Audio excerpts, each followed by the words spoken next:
مسجدوں کو 24 گھنٹے اعمال سے آباد کر، مسجد عمل سے خالی نہ ہو۔ اپنی مسجد کی راتیں بھی اپنی جماعت 3 جماعتیں بنا کر رات کو 3 جماعتوں پر تقسیم کر دو۔ اول حصے میں کون ہوگا مسجد میں رات میں، درمیان حصے میں کون ہوگا، آخر حصے میں سب ہوں گے فجر کی نماز میں۔ چنانچہ انہوں نے 100 سے زائد مسجدیں، میوات والوں نے 125 کے قریب مسجدیں ایسی تیار کر دی۔ آگے بھی ہر مسجد میں اس ترتیب کو قائم کرنے کا عزم کیا ہوا ہے، لیکن اتنی مسجدیں فوراً تیار کر دی۔ انہوں نے مسجدار جماعتوں کو جمع کیا اور جمع کر کے کہا کہ بھئی 24 گھنٹے ہماری مسجد اعمال سے آباد رہے۔ رات کی 3 جماعتیں بنا دی، 2 گھنٹے تلاوت کریں، عبادت کریں، ذکر کریں، نمازیں پڑھیں، اور باہر نکل کے دیکھیں کہ لوگ بیٹھے ہوئے ہیں ہوٹلوں پہ اور ہوقے لگائے بیٹھے ہیں، باتیں کر رہے ہیں، ان میں جا کے بیٹھ جائیں، انہیں سمجھا کر مسجد میں لے آئیں۔ کوئی نماز سکھلا رہا کسی کو، کوئی کلمہ سکھلا رہا کسی کو، رات کو بھی عمل چل رہا۔ 24 گھنٹے جب یہ اعمال ہوئے، اللہ کی شان، جتنے بھی ان کے علاقوں میں باطل اڈے قائم ہونے تھے، ایسے وہاں سے وحشت کھا کے بھاگے سب۔ زمینیں بعض علاقوں میں تو معلوم ہوا زمینیں خرید کے واپس کر دی کہ نہیں جی ہمارا پروگرام نہیں ہے۔ اور یہ خدا کی قسم یقینی بات ہے، جب صحابہ کے جمع ہونے پر آسمان سے فرشتے نازل ہوتے تھے، ان فرشتوں کے رعب سے باطل کو لانے والے معروف ہو کر بھاگتے تھے۔ تو اگر تم لوگ مسجدوں کا اعمال سے آباد رکھو گے تو جو فرشتوں کا نزول ہوگا وہ اس زمانے کے اہل باطل کو باطل کے قائم کرنے سے کیوں نہیں ہٹائے گا، کیوں نہیں بھگائے گا؟ میں تمہیں کس طرح سمجھاؤں؟ تم سب نے مل کے کام کو تنظیم بنا لیا، اب اتنا مشکل کام ہے انہیں سب کو سمجھا کر ان کے رخ کو تنظیم سے دعوت کی طرف پھیرنا۔ تم راجستھان والے سے بھی کہہ رہا، اگر تم نے اپنی مسجدوں کو اس طرح اعمال سے آباد نہ کیا نا، تمہاری مسجد تمہارے ہاتھ سے نکل جائیں گی، تمہارے بازار تمہارے ہاتھ سے نکل جائیں گے، تمہارے کارخانے تمہارے ہاتھ سے نکل رہے۔ وہ تو 24 گھنٹے اعمال سے مسجد آباد رہتی تو 24 گھنٹے فرشتوں کا نزول رہے گا، 24 گھنٹے فرشتوں کا نزول۔ اس طرح حضور اکرم صلی اللہ علیہ وسلم نے اپنے ایک یعنی ہم نہیں کہتے کہ آدمی کاروبار نہ کرے، کارخانہ نہ کرے، ملازمت نہ کرے، نہیں، جو فارغ وقت ہے مسجد کو دے دے۔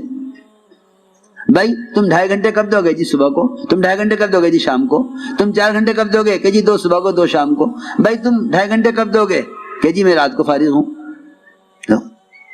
محلے کے لوگوں کی اس طرح تشکیل کیا کرو، ایک سب کے جس طرح تم جماعت جامعہ کا نام لکھتے ہو نا، اس طرح ہر اس آدمی کا نام لکھ لو جس نے جتنا وقت دینے کا ارادہ کیا ہے، پھر اس کو وصول کرو کہ بھائی تم نے وقت مسجد کے لیے وقت دیا تھا، آ جاؤ، کیا کام ہے کہ یہ کام ہے، دیکھو ذرا ان کو کلمہ سکھلاؤ، یہ ماشاءاللہ عالم ہیں، وقت دے رہے مسجد کو، ذرا ان کو آپ نماز سکھلا دو، انہیں موٹے موٹے مسائل وضو کے بتلا دو۔ یہ قاری صاحب ہیں، قاری صاحب تم صبح کو وقت دیتے ہو مسجد کو، بچوں کو قرآن پڑھا دیا کرو۔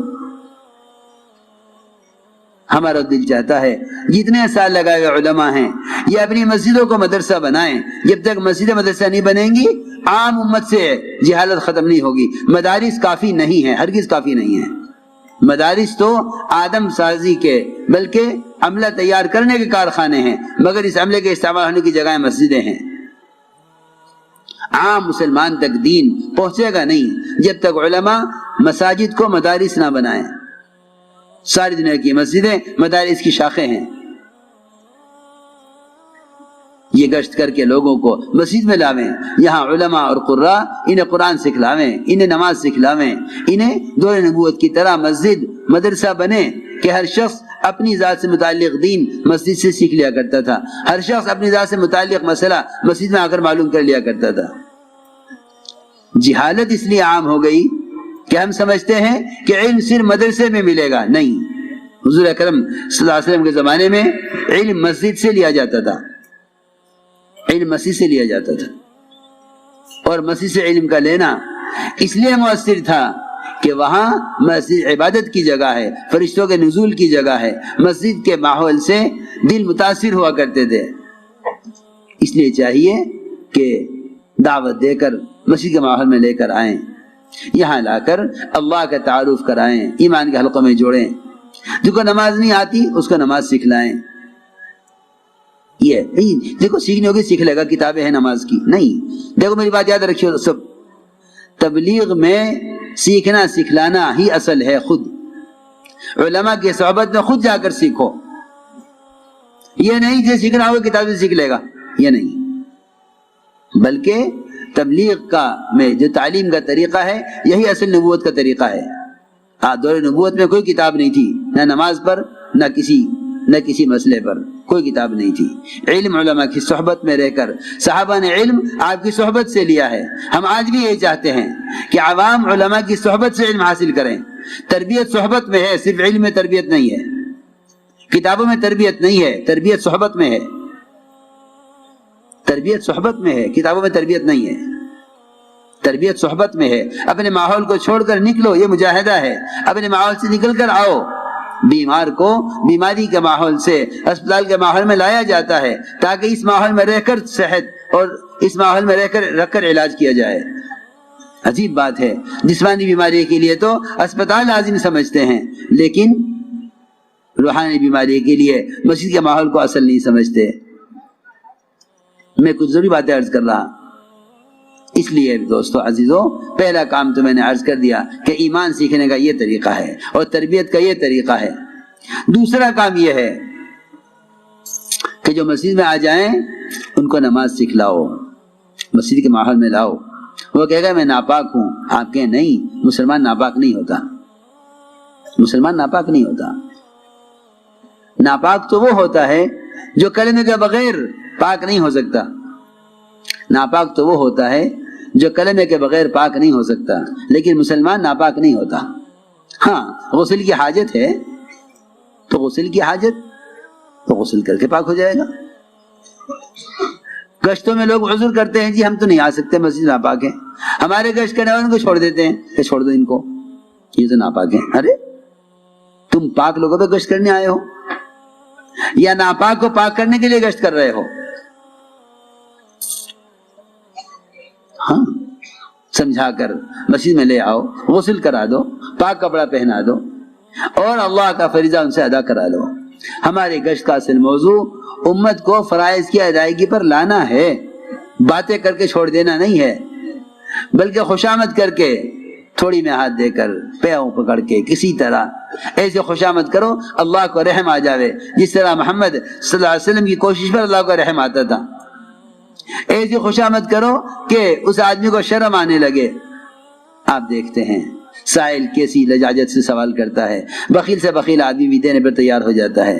تم ایک آدمی کی آخرت کو سامنے رکھ کر اللہ کرے یہ نماز پڑھ لے، یہ ہدایت پر آ جاوے، اس کی خوشامد کرو، پاؤں پکڑو، رو اس کے سامنے، اس کا دل نرم ہوگا، اس کا دل نرم ہوگا، اور نہیں ہوگا اللہ دیکھ رہے ہیں کہ تم نے اپنی کوشش پوری کر لی ہے، اللہ تمہیں تمہاری محنت کا اجر دیں گے۔ اور جب داعی کی قربانی پوری ہو جاتی ہے اللہ تعالیٰ مدعو کی ہدایت کا فیصلہ کر دیتے ہیں۔ اس طرح سمجھا کر مسجد میں لے آؤ، غسل کروا دو، پاک کپڑا پہنا دو اور نماز ادا کروا لو۔ یہ میں جو کچھ کہہ رہا ہوں یہ 6 نمبر اسی طرح عملی طور پر کرنے ہیں جس طرح میں کہہ رہا ہوں،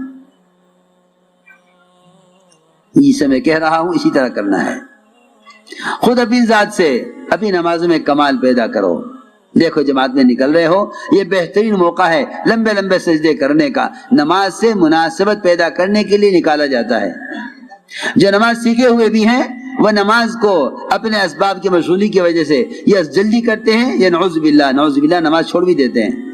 نماز کا چھوڑنا کفر ہے، نماز کا چھوڑنا کفر ہے، نماز کا چھوڑ دینا کفر ہے، نماز کا انکار کرنا کفر ہے۔ صحابہ کفر کو آگ کہا کرتے تھے کہ ہم آگ کی طرف جانا نہیں چاہتے، ہم آگ سے نکل کر آئے ہیں، ہم دوبارہ آگ میں جانا نہیں چاہتے۔ میرے دوستو عزیزوں، نماز اسلام کا وہ رکن ہے جس کے بغیر اسلام نہیں ہے۔ جس کے بغیر اسلام نہیں ہے۔ اس زمانے میں تو مسلمان نماز کے بغیر اپنے آپ کو مسلمان سمجھتا ہے، لیکن اسلام نماز کے بغیر مسلمان کو مسلمان نہیں سمجھتا۔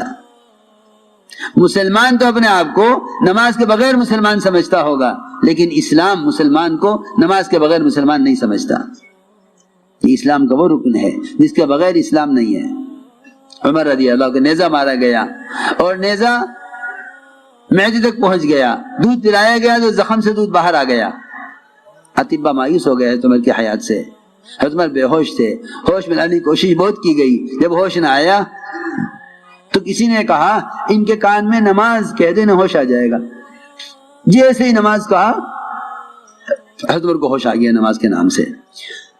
اس سے اندازہ کرو کہ ایک نیزہ لگا ہوا معدے تک جس کے نیزہ پہنچ چکا ہو اس کی بے ہوشی زیادہ ہے، یا وہ تاجر جو دکان پر بیٹھا ہوا اذان کی آواز سن رہا ہے پھر نماز کی نہیں آ رہا، اس کی بے ہوشی زیادہ ہے۔ اس لیے کہہ رہا ہوں